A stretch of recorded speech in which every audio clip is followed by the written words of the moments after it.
Welcome back to Mecum Presents Steve McQueen's 917k. Well, this year's Mecum Monterey had a very huge announcement. Fitting that it be in California that this movie legend be revealed again and announced for auction.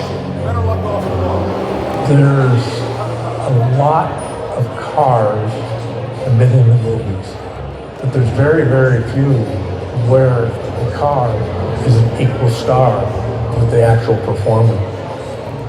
One of the things that I love most about this car doing the research is just the chain of ownership is so complete.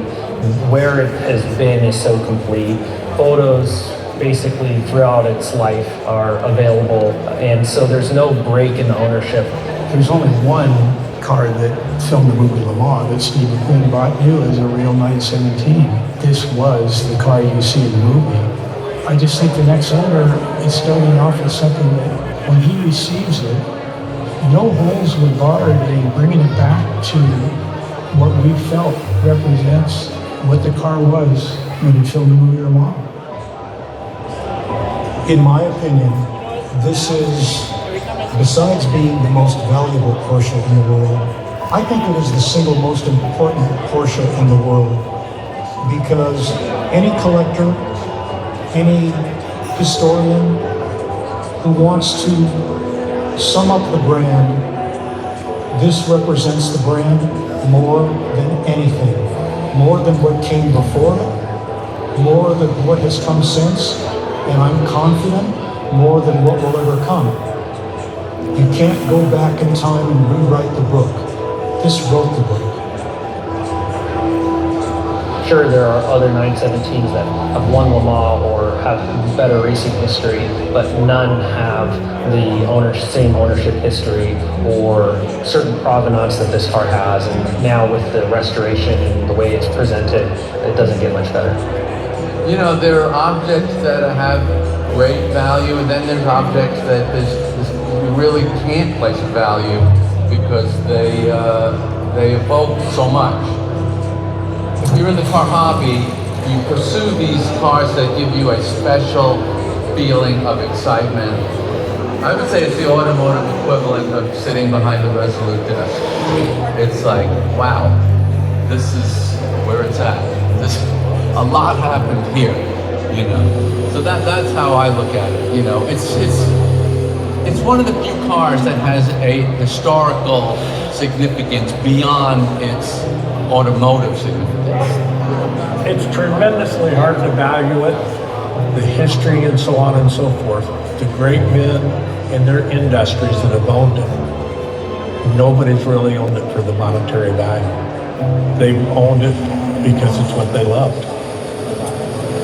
I've won some awards for some stuff that I've done, but that car to me was my real award. That meant to me that I did something good in my field, and I never cared about the bowling trophies with the guy holding the globe and the lightning bolts coming out the back. I don't know. You know. But the 917, to me, that's my lifetime achievement award. At a certain point, I don't know what it is, I just felt like it was just time to move on, and I wanted somebody else should enjoy it. I think because, you know, generationally, the guys that love Steve McQueen and love 917s, those guys are still around, and someone else needs to enjoy this. It's going to be emotional to see that car go off the block, but on the other side, it's a chance for another person to experience and carry forward this legacy that my grandfather and my dad cared so much about, and it really springboards it to a new generation, right?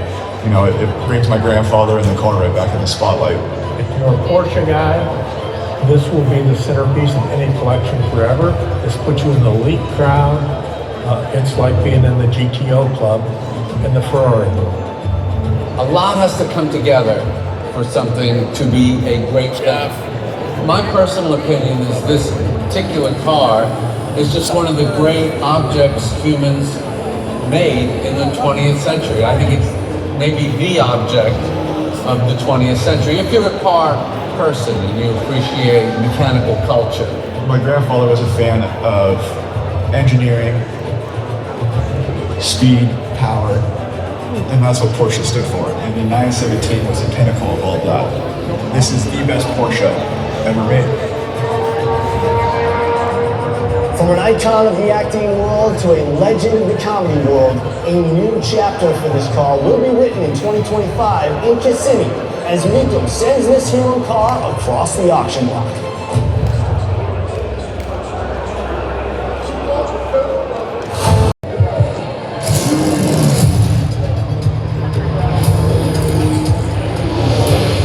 Steve doesn't mean very much in this race. I think good. Got the checkered flag on the afternoon. And he called him. From film star to race car, the story of Steve McQueen's 917k would eventually jump into the world of highly sought-after collector cars. In the year 2000, Dick Atwood decided to sell the car. It was purchased by a gentleman by the name of Frank Gigley, a well-known Porsche collector. 8 months later, I got a call and they said, hey, you know, we're selling that 917. Would Jerry possibly be interested? We rendezvoused at Willow Springs Raceway. Chad McQueen joined us, Steve's son. He put the car through its paces so that Jerry could see it driven in anger.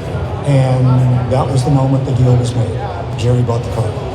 It was a perfect combination of time, legacy, and history. There's a story my dad tells back to legacy. When he was on the set of LeMans, he kept begging my grandfather to take him for a ride in that 917. And so one of the final days of filming, my dad was on the Mulsanne there, and my grandpa pulled over, and he waved him over, and he put my dad on his lap, and they went around the lawn. So my dad was 9 years old driving to LeMans. You know, fast forward to that day with Jerry, my dad got to do the same exact thing with me. It's really special. That car especially, right? The 917, it was such an iconic time in my grandfather's life and my dad's especially. I think, you know, when we speak about LeMans, it's really where my family's love of racing developed.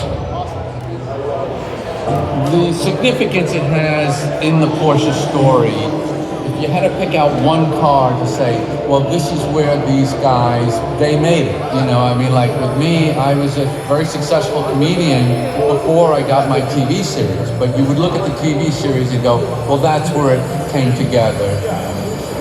You know, if you're a fan of those iconic moments of the 60s, to me, this is the ultimate part of the Steve McQueen's legacy and Porsche story. I've been working on cars for Jerry's collection since about 1997.